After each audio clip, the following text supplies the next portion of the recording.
Paz do Senhor Jesus, mais uma vez estou aqui com alegria para, juntamente com você, estarmos aprendendo acerca da Palavra de Deus na nossa lição da Escola Bíblica Dominical. Este é o canal Maná Diário. Eu sou o evangelista Claudionir. É sempre um prazer estar juntamente com você.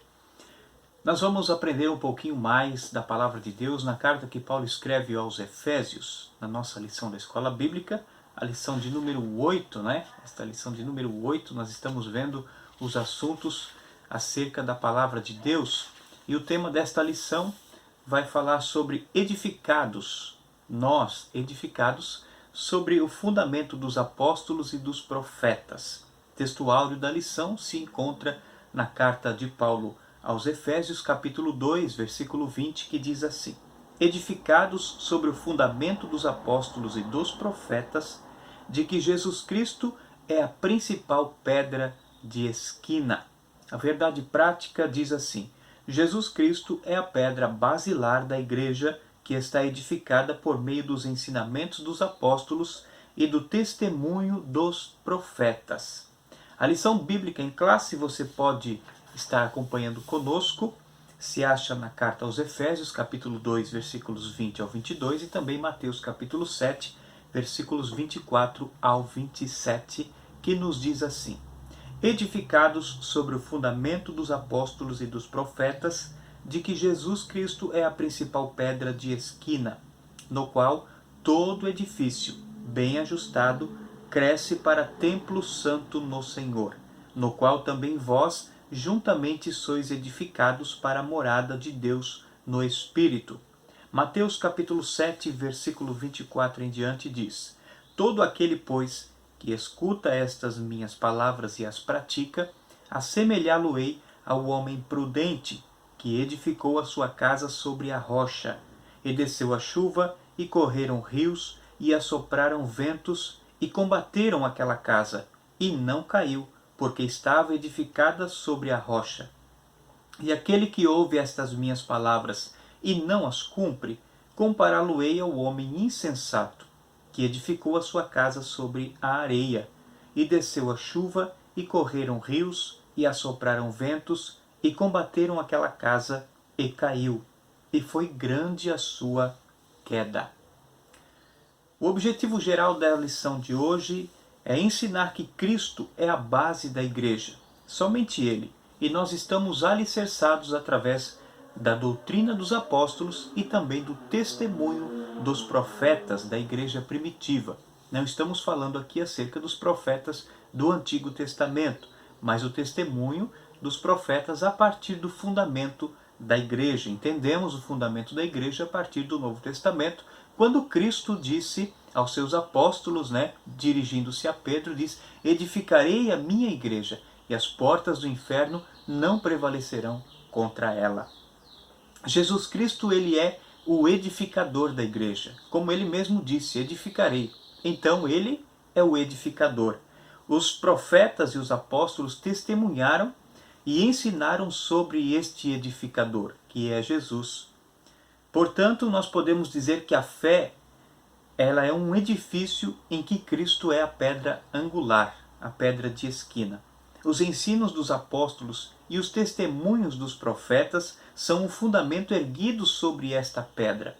Então, tudo o que os apóstolos e os profetas ensinaram e testemunharam é fiel ao que Cristo ensinou e praticou, porque estes foram testemunhas oculares de Cristo. Esses foram os responsáveis por redigir os textos do Novo Testamento, sobre os quais nós buscamos o conhecimento e o entendimento acerca da palavra de Deus para com a igreja de Cristo nesta terra, sendo então o Antigo Testamento a sombra das coisas futuras, daquilo que viria a acontecer. E quando Cristo veio, ele cumpriu todo este objetivo, sendo profeta, rei e sacerdote. O Filho de Deus se entregando em favor da humanidade como cordeiro, que deu-se a si mesmo para resgatar a humanidade. Então, hoje somos igreja de Cristo, edificados e fundados sobre um alicerce, sobre um fundamento sólido, o qual não será jamais abalado.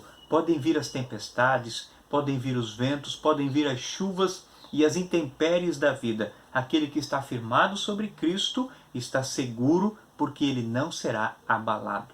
O tópico de número 1 vai falar sobre um edifício espiritual. O tópico número 2, nós vamos aprender sobre o fundamento, né? São apóstolos e os profetas. E o tópico 3, vamos falar sobre edificados para morada de Deus. Vamos então ao tópico de número 1, um edifício espiritual. Enquanto ministrarmos aqui a lição da Escola Bíblica, você pode também estar acompanhando sempre as citações dos textos bíblicos que estarão aí aparecendo na tela para você, ok? O santuário judeu. O templo em Jerusalém era o símbolo do exclusivismo de Israel como povo de Deus. A proibição dos estrangeiros acessarem o templo era um motivo de inimizade entre judeus e gentios. Aprendemos na lição passada esta diferenciação de como estavam os gentios sem Deus. Ao reconciliar ambos os povos, Cristo aboliu as leis cerimoniais, desfez a inimizade entre eles e formou o seu povo, uma nova geração, ou seja, a igreja. Assim, o templo judaico perdeu a sua relevância e um novo conceito de santuário é então apresentado. Qual é este conceito de santuário? O santuário cristão. Os que pertencem a Cristo são comparados a um edifício onde Deus habita em espírito. Salomão ele também reconheceu que o templo em Jerusalém não poderia conter Deus. Salomão ele vai falar, né, o que é que pode conter Deus. As moradas desta terra não são capazes de conter a presença do Todo-Poderoso. Então você vai acompanhar em 1 Reis, capítulo 8, versículo 27. O Altíssimo não habita em templos feitos por mãos de homens. Está escrito lá em Atos 7,48. Desse modo, então, os crentes, tanto judeus quanto gentios, tornaram-se o templo onde o Espírito de Deus habita, conforme 1 Coríntios 3,16. E a pedra angular desta construção? Já que não temos mais a construção física, o templo de Jerusalém, temos um templo espiritual, então por que é que existe esta pedra angular? Vamos ver. Na arquitetura antiga, a construção de um edifício requeria uma pedra angular e ela é traduzida como a pedra mais importante dessa construção, a pedra principal. Ela era posta no canto do prédio para sustentar o alicerce e firmar e unir toda a estrutura. Para que se tenha uma ideia dessa dimensão, em uma das escavações no local do templo em Jerusalém, foi encontrado um monólito, ou seja, uma pedra, uma única pedra, com cerca de 12 metros de comprimento. Então, o tamanho desta pedra era muito importante e o seu corte era muito importante. Por quê? Porque além de sustentar, de ser uma base, ele sendo colocado na esquina ou no canto dessa construção, ele dava a linha, né? Ele dava o ângulo, o grau dessa construção. Então essa pedra ela também servia de direcionamento para ser levantado a demais paredes do templo ou da construção do edifício. Então Cristo ele é tido como esta pedra angular. E a igreja jamais será construída de uma forma correta se não for edificada sobre Cristo. Nenhuma instituição, nenhuma denominação religiosa vai ter os parâmetros seguros se for edificado em qualquer outro fundamento que não for Cristo Jesus, que é a pedra angular. A identificação de Cristo como a pedra angular remonta à profecia messiânica em que a pedra rejeitada tornou-se cabeça de esquina, ou a pedra de esquina. Está lá em Salmo 118, versículo 22. Ele mesmo afirmou ser esta pedra de esquina. Jesus falando, né? E ele vai recitar também acerca desse salmo, está lá em Marcos capítulo 12, versículo 10, vai ter esta mesma citação do salmo. Os apóstolos testificaram ser Cristo a pedra principal. Atos capítulo 11, capítulo 4, versículo 11. Portanto, a pedra angular deste novo santuário é o próprio Cristo. No Sermão do Monte aprendemos que o homem prudente edifica a sua casa sobre a rocha, que é Cristo Jesus. É a citação da leitura bíblica em classe que fizemos em Mateus 7,24. Mais à frente vamos ver essa questão do edifício bem ajustado. Tópico 2, falando sobre o fundamento dos apóstolos e também dos profetas. Qual é o conceito de apóstolo no Novo Testamento, na Bíblia Sagrada, no nosso contexto social? O termo grego apóstolos é usado para enviado ou mensageiro. O apóstolo é o homem cuja missão ele vem de Cristo, ou seja, o apostolado é centrado na natureza da missão de Cristo. Nos evangelhos, Mateus, Marcos e Lucas usam o termo quando se referem aos 12 que foram escolhidos por Jesus. Eles foram testemunhas oculares do ministério, morte e ressurreição de nosso Senhor. Portanto, queridos, essa questão de apostolado, apóstolo, remete ao período de Cristo nesta terra, quando esses homens foram chamados especificamente por Jesus, comissionados por ele, nomeados por ele, e foram testemunhas do seu ministério, da sua morte e da sua ressurreição. O ministério do apostolado foi limitado a este período, a este tempo. A partir daí, não existem outros apóstolos, exceto o que foi comissionado pelo próprio Cristo, que foi Saulo de Tarso. Então Paulo ele vai falar que ele foi chamado pelo próprio Senhor para ser apóstolo. Primeira carta que ele escreve aos Coríntios, capítulo 15, versículos 8 e 9, ele vai falar sobre isso. Os apóstolos são aqueles que foram comissionados por Cristo para a igreja primitiva e não por nenhum outro homem. Portanto, estão ali os apóstolos, os 12 apóstolos, né? Quando Judas ele entrega o seu cargo, ele rompe com a igreja, é eleito também pelos apóstolos um outro para substituir a Judas, que foi Matias, e nós vemos também que haviam pré-requisitos para que esse homem se encaixasse neste termo de apostolado, que era ter acompanhado o ministério de Jesus desde o início, mesmo sendo um discípulo, um seguidor, ele acompanhou, ele foi testemunho ocular da morte e da ressurreição de Jesus. A doutrina dos apóstolos. Embora não se possa desassociar das pessoas esse ofício que ocupavam, o que constitui o fundamento da igreja não são os apóstolos em si, ou seja, não são os homens em si. Mas o que é que são então? São as doutrinas que eles ensinavam, ou seja, as escrituras sagradas, a doutrina dos apóstolos. Atos vai dizer que eles perseveravam na comunhão, na oração, no partir do pão e na doutrina dos apóstolos. Ou seja, o que os apóstolos ensinavam acerca de Cristo. Não havia a Bíblia escrita ainda. Então, eles eram os testemunhas. Eles eram os que davam sequência ao ministério de Jesus, pois o próprio Cristo os comissionou para isto. Então, eles eram esses apóstolos que foram a base da igreja. Diferentemente de pensamento que afirma que Pedro é a base da igreja, quando Jesus cita dizendo sobre esta pedra. Quando Jesus diz sobre esta pedra, Jesus não está falando de Pedro, que do grego é Petros, ou seja, pedrinha, fagulha, pedaço de pedra. Mas ele está falando sobre ele mesmo, a profeta, né? A profecia já dizia sobre ele. A pedra que foi rejeitada tornou-se pedra angular. Então ele está dizendo sobre esta pedra, ele está referindo-se a si mesmo. Edificarei a minha igreja. Então, nenhum dos apóstolos foi o fundamento da igreja. A sua doutrina, os seus ensinamentos é que se tornaram, então, esta base da igreja firmada sobre Cristo Jesus, que é a pedra angular, a pedra de esquina. Os apóstolos receberam a doutrina diretamente de Jesus.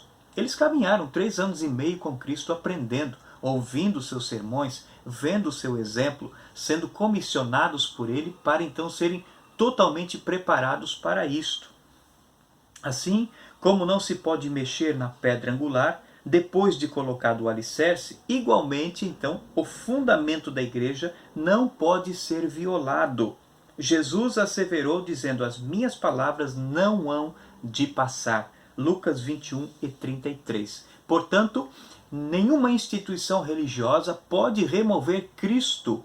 As instituições que deixam Cristo de lado deixam de ser instituições cristocêntricas.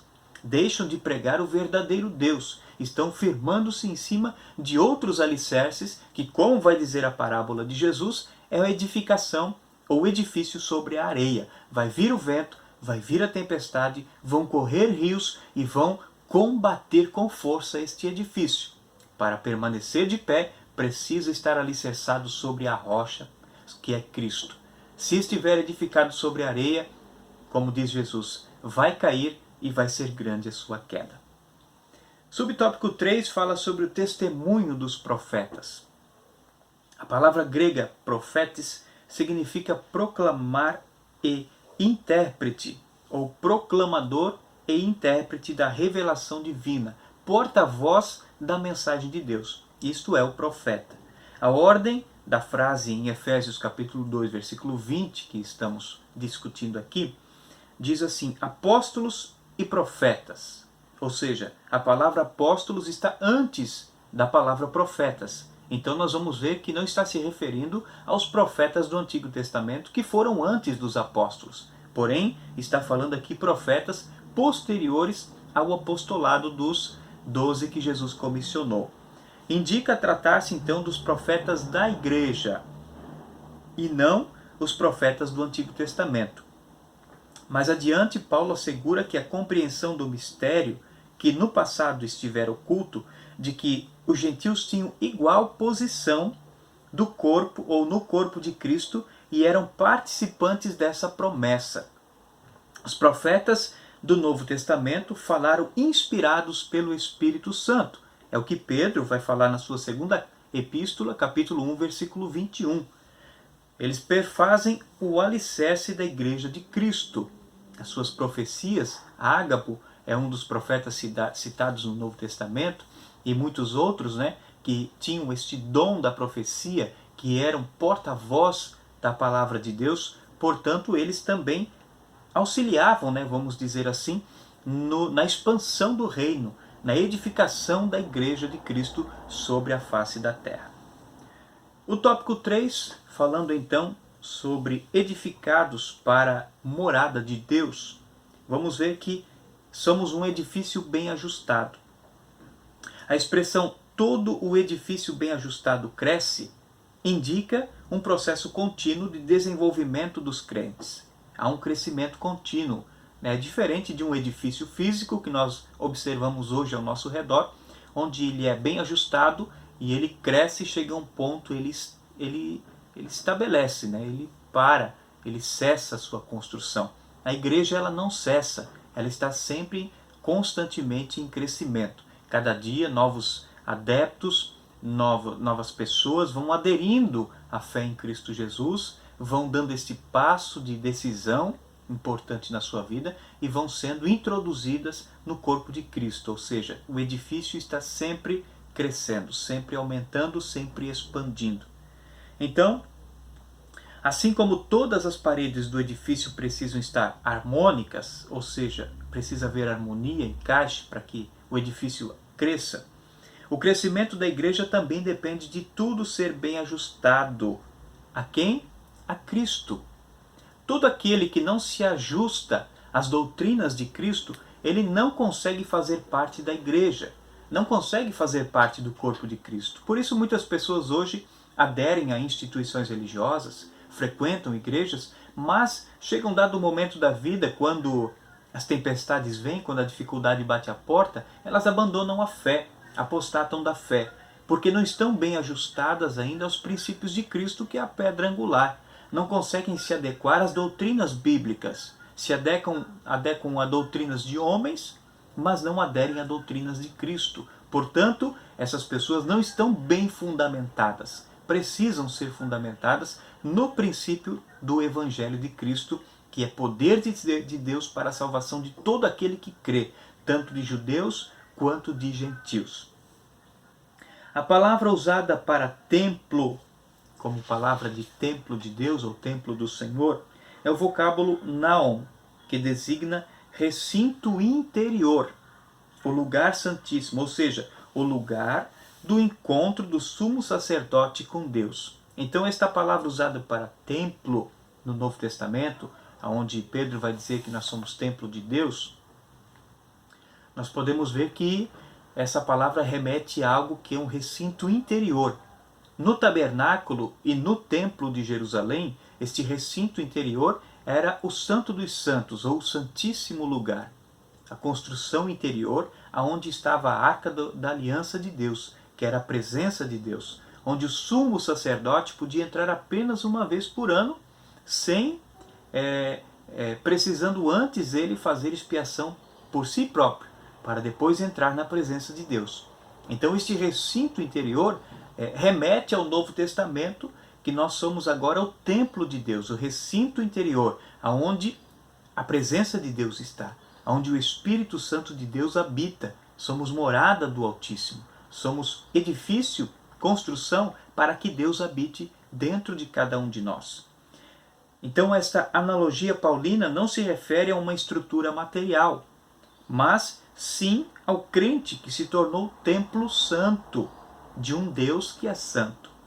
Quem pertence a Cristo passa a viver então em santidade. 1 João, capítulo 1, versículo 7. Ao desfrutar da comunhão divina, o crente recebe o livre acesso à presença do Pai. Então agora ele não precisa mais adentrar no Santo dos Santos. Ele é o Santo dos Santos. Ele é este lugar da habitação de Deus. Então ele torna-se assim morada de Deus no Espírito, ou seja, através do Espírito Santo, nós temos em nós a presença de Deus. E para encerrar o assunto sobre morada do Altíssimo. No Antigo Testamento, a expressão morada de Deus fazia alusão ao tabernáculo e depois ao templo de Israel, lugar da habitação de Deus. Indicava o lugar de habitação permanente e de comunhão íntima. Era um lugar sagrado, é um lugar sagrado. Estabelecido para quê? Para que o povo fosse e estivesse ali em comunhão, em contato com Deus. Era um lugar onde as pessoas iam para levar a sua oferta de sacrifício. Era um lugar onde as pessoas iam para fazer orações, petições. Então nós podemos observar que era um recinto especial. Hoje, se eu estiver impossibilitado de ir a uma igreja, a um templo, eu posso estar na minha casa, como disse Jesus, dentro do meu quarto, orando a Deus e entrando na presença de Deus. Não precisa mais deste ambiente físico. O ambiente físico hoje, as igrejas, elas são estabelecidas para quê? Para que a comunidade religiosa, para que as pessoas que aceitaram a Cristo estejam em comunhão, porque não podemos também viver isolados. Não temos como viver separadamente. Como um corpo, não podemos viver cada um da sua maneira. Então, na igreja, nós obtemos a orientação de Deus de uma forma coletiva, mas individualmente eu tenho livre acesso à presença do Senhor. Então Deus, ele reside individualmente dentro de cada cristão, bem como no corpo inteiro de crentes, que é a igreja formada por judeus e gentios, ou seja, pessoas de todas as raças, pessoas de todas as línguas, de todas as nações. É a igreja de Cristo Jesus, conforme está em 1 Coríntios 3:16. Então aqui nós encerramos a lição da Escola Bíblica deste domingo, ou deste dia, em especial, para você que está assistindo aí em qualquer dia da semana, é importante você estar aprendendo acerca da Palavra de Deus.